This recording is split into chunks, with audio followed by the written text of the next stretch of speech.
भवानीपुर में हमारी एक संगीत महफिल है, वहाँ रोज शाम को मैं जाता हूँ। कल भी गया था। रात को 9 बजे मैं लौट रहा था पैदल ही। सड़क पर काफी भीड़ भाड़ थी। मैं कुछ देर फुटपाथ पर खड़ा रहा, फिर मौका देखकर सड़क पार करने लगा। तब मुझे लगा कि किसी ने एक जोरदार घुसा मेरे सीने पर मारा। इसी तरह गिरता पड़ता मैं सड़क तो पार कर गया।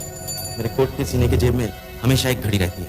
मैंने घड़ी निकाल कर देखी, वो चकनाचूर हो गई थी और उस घड़ी में ग्रामोफोन पिन अटकी पड़ी हुई थी। ये रही वो घड़ी।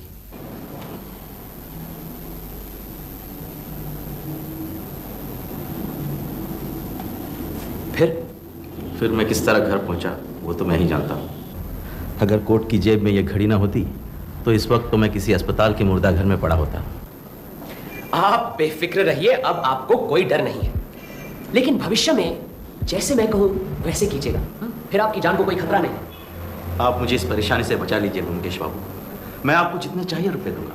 मैं पूरी कोशिश करूंगा। अच्छा, कल रात जब आपके सीने में धक्का सा लगा, तब आपने किसी तरह की कोई आवाज सुनी? आवाज? कैसी आवाज? टायर फटने की या गोली चलने की? नहीं। कोई और आवाज? मुझे तो कुछ याद कीजिए, जरा सोचिए। सड़क पर जो आम आवाजें होती है, ट्राम गाड़ी की, घोड़ा गाड़ी की, साइकिल की घंटी की, ऐसी आवाज सुनी थी। कोई खास आवाज नहीं सुनी? नहीं। आपका कोई रिश्तेदार या दुश्मन है जो कि चाहता हो कि आप इस दुनिया में न रहें? कम से कम मेरी जानकारी में तो ऐसा कोई नहीं है। आपकी शादी नहीं हुई है, आप बाल बच्चे वाले भी नहीं हैं। आपका वारिस क्या आपका भतीजा है? जी नहीं। आपने अपना वसीयतनामा तो बनाया ही होगा? जी हाँ, बनाया है।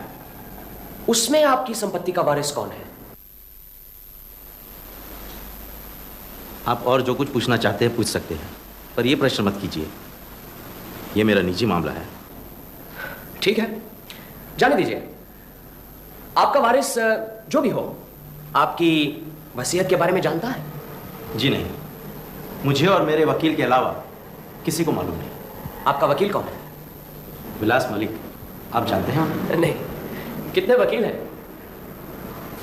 आपके वारिस से आपकी मुलाकात होती है? जी हाँ। आपका भतीजा जेल में कितने दिनों से है? यही करीबन 3 हफ्ते से। अच्छा, आज के लिए इतना ही काफी है। आप अपना पता और ये घड़ी यहां छोड़ दीजिए।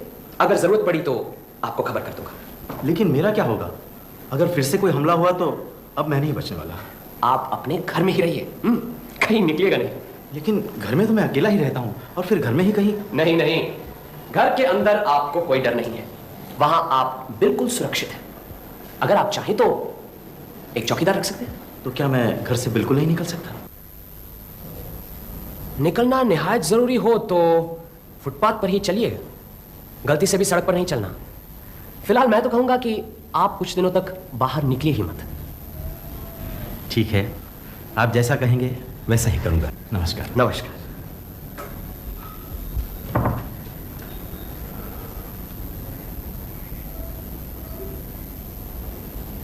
मैं जरा बाहर चक्कर लगा कर आता हूं। अगर मुझे देर हो गई तो खा भी लेना। ठीक। अरे, ये संभाल कर रख लो जरा।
विलास बाबू, अभी आए।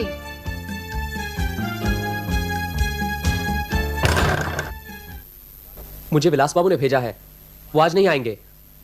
आपको कुछ कहना है? आपको विलास बाबू ने भेजा है? जी। कह देना आशुतोष बाबू 4-5 दिन नहीं आएंगे, वो कभी भी आ सकते हैं। जी बहुत अच्छा। और कुछ? जी नहीं, बस। अच्छा।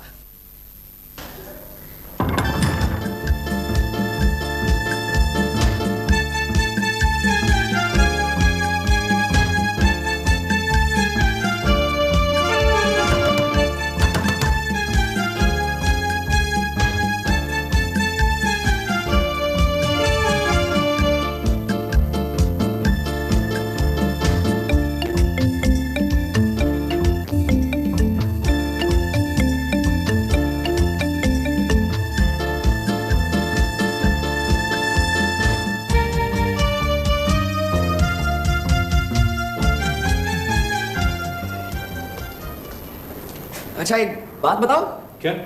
ये आशुतोष बाबू तुम्हें कैसे आदमी लगे? अच्छे ही लगे, सीधे साधे। और उनका चरित्र? भाई जिस तरह से अपने पियक्कड़ भतीजे पे खफा है, उससे तो लगता है कि चाल चलन अच्छा ही है। अभी तक शादी नहीं की है, अब 50 साल के हो गए हैं, अब क्या बिगड़ेंगे? यही तो उम्र है बिगड़ने की।